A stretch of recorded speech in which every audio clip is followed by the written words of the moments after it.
नमस्कार, आप देख रहे हैं अपना उत्तर प्रदेश। मैं हूं अंकुर पांडे। यूपी के मुख्यमंत्री योगी आदित्यनाथ ने विधानमंडल के शीतकालीन सत्र के दूसरे दिन अनुपूरक बजट पर चर्चा के दौरान विपक्ष के नेताओं के सवालों का जवाब दिया है। उन्होंने कहा कि उत्तर प्रदेश आज निवेश का सर्वश्रेष्ठ गंतव्य बनने की ओर अग्रसर हो रहा है। ऐसे में प्रधानमंत्री नरेंद्र मोदी के विजन के अनुरूप प्रदेश को विकसित करने के लिए बजट की जरूरत थी।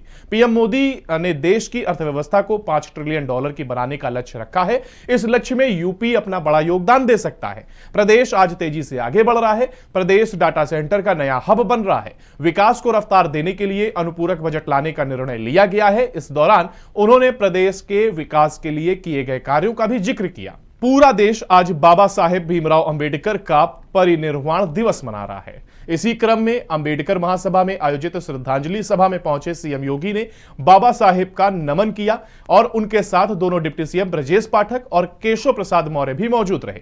बाबा साहेब को याद करते हुए सीएम ने कहा कि उनका जीवन संघर्षों से भरा रहा। बाबा साहेब के जीवन से तमाम राह निकली। उनके दिखाए मार्ग पर चलकर हर व्यक्ति अपने हक की लड़ाई लड़ सकता है। बाबा साहेब का जीवन समाज कल्याण के लिए था। बाबा साहेब के आदर्शों पर हमारी सरकार काम कर रही है और बिना भेदभाव के शासन की योजना हर जरूरतमंद व्यक्ति तक पहुंचा रहे हैं।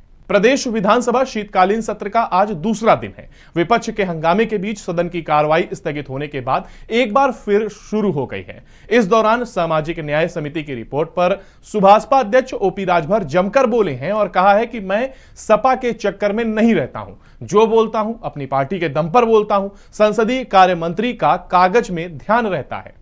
मुख्यमंत्री योगी आदित्यनाथ कल यानी कि 7 दिसंबर को शाहजहांपुर जाएंगे, जिसको लेकर युद्ध स्तर पर तैयारियां शुरू कर दी गई हैं। बता दें कि सीएम योगी आदित्यनाथ खिरनी बाग रामलीला मैदान में प्रबुद्ध वर्ग सम्मेलन में शामिल होंगे और 200 करोड़ की परियोजनाओं का लोकार्पण और शिलान्यास करेंगे। इसके अलावा तमाम सरकारी योजनाओं से चयनित लाभार्थियों को प्रमाण पत्र सौंपेंगे। साथ ही मामले पर जानकारी देते हुए पुलिस अधीक्षक ने बताया है कि मुख्यमंत्री की सुरक्षा को लेकर व्यवस्थाएं तेज कर दी गई हैं। प्रोटोकॉल के अनुसार उनकी सुरक्षा व्यवस्था सुनिश्चित की जाएगी।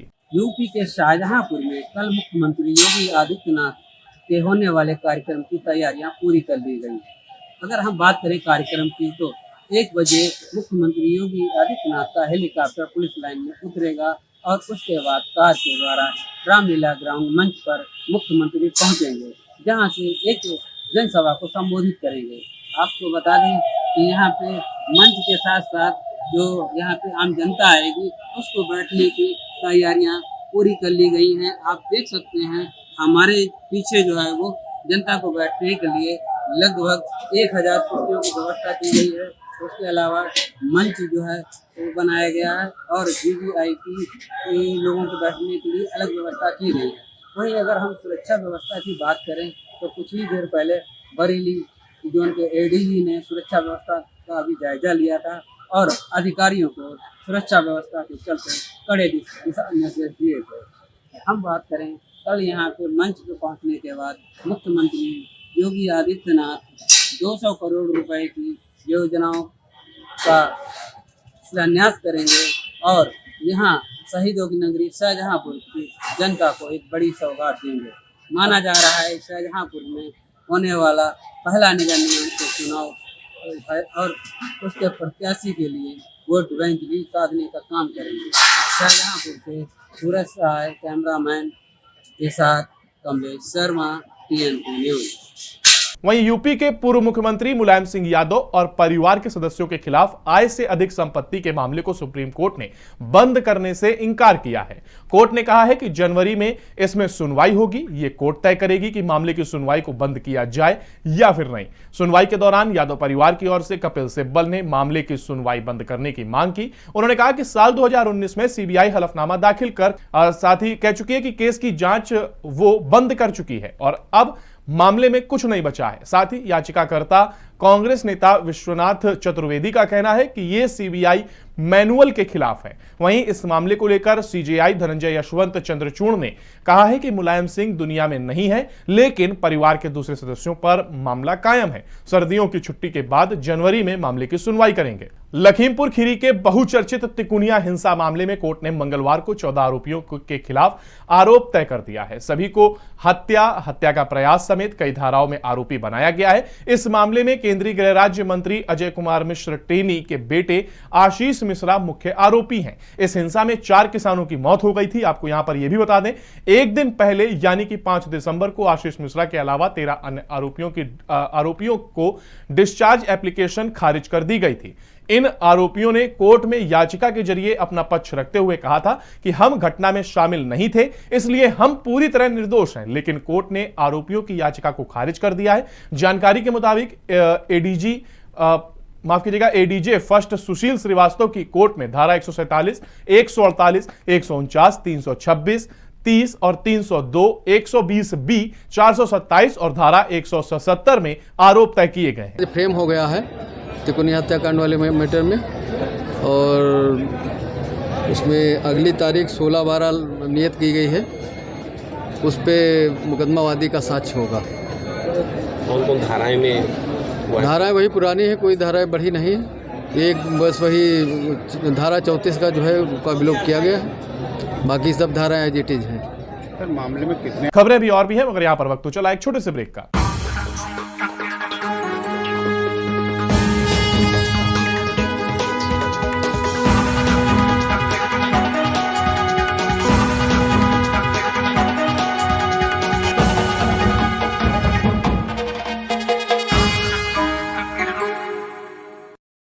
ब्रेक के बाद एक बार फिर आपका स्वागत है। बढ़ते हैं अगली खबर की ओर। बाबरी विध्वंस की बरसी के मौके पर हिंदू महासभा द्वारा मथुरा की शाही ईदगाह मस्जिद में हनुमान चालीसा पढ़ने के ऐलान के चलते मथुरा प्रशासन अलर्ट पर है। चप्पे चप्पे पर सुरक्षा के पुख्ता इंतजाम किए गए हैं। जिले में धारा 144 लगा दी गई है। इसके अलावा शाही ईदगाह जाने के दौरान रास्ते पर हिंदूवादी संगठन के कुछ लोगों को पुलिस ने हिरासत में भी लिया है। बता दें कि कुछ लोगों की ईदगाह पर जलाभिषेक की योजना थी। बाबरी मस्जिद विध्वंस की बरसी पर हिंदू महासभा ने मथुरा की शाही ईदगाह मस्जिद में हनुमान चालीसा का पाठ करने का ऐलान किया था। इन लोगों ने लड्डू गोपाल की प्रतिमा को स्थापित करने का भी ऐलान किया था। इसके बाद मथुरा में शाही ईदगाह मस्जिद के आसपास के इलाके में बड़ी संख्या में पुलिस बल तैनात किया गया है। बदायूं के कौल्हाई गांव के पास एक बाइक सवार गाय से टकरा गया, जिसके कारण उसकी मौत तक हो गई है। मामले की जानकारी मिलते ही पुलिस मौके पर पहुंची और शव को कब्जे में लेकर पोस्टमार्टम के लिए भेजा। साथ ही मामले की सूचना घर वालों को दी गई है, जिसके बाद से ही परिजनों का रो रो कर बुरा हाल है। भाई के साथ ये गांव से सिलारपुर से काम करके आ रहा था। वहाँ आने के बाद अपने घर जा रहे थे? घर जा रहे थे, मतलब गाय निकली थी। कहाँ पे, किस जगह? ये निकली थी कोरियाई के और ज्वालापुर के बीच में मंदिर है एक, वहाँ से बाइक आ रही थी, गाय क्रॉस हो रही थी, एक्सीडेंट हो गया। तो मौके पे खत्म हो गई? मौके पे खत्म हो गई। बदायूं के अलापुर थाना क्षेत्र में एक कार ने बाइक सवार को टक्कर मार दी, जिसके कारण बाइक सवार बुरी तरह से घायल हो गया और ड्राइवर मौके से फरार हो गया है। मामले की जानकारी मिलते ही पुलिस मौके पर पहुंची और घायल को जिला अस्पताल में भर्ती कराया गया, जहां डॉक्टरों ने युवक को हायर सेंटर बरेली रेफर कर दिया, लेकिन हॉस्पिटल जाते समय युवक ने रास्ते में ही दम तोड़ दिया। फिलहाल पुलिस मामले में आगे की कार्रवाई कर रही है और साथ ही उसका कहना है कि जल्द ही आरोपी गिरफ्त में होगा। कल हमारे भाई शाम जो है वहाँ से म्याऊ के बाजार से धान बेच कर आ रहे थे। ट्रैक्टर जो आगे था और वो बाइक से पीछे थे, तो कोई कार वाला आया, वो टक्कर मार के चला गया। और ये बदायूं 2-3 जगह दिखाया, उसके बाद वो तो मार के भाग गया। बरेली भी लेके गए, लेकिन सब जगह मना कर दिया कि कुछ नहीं, आप ले जाएंगे। अच्छा।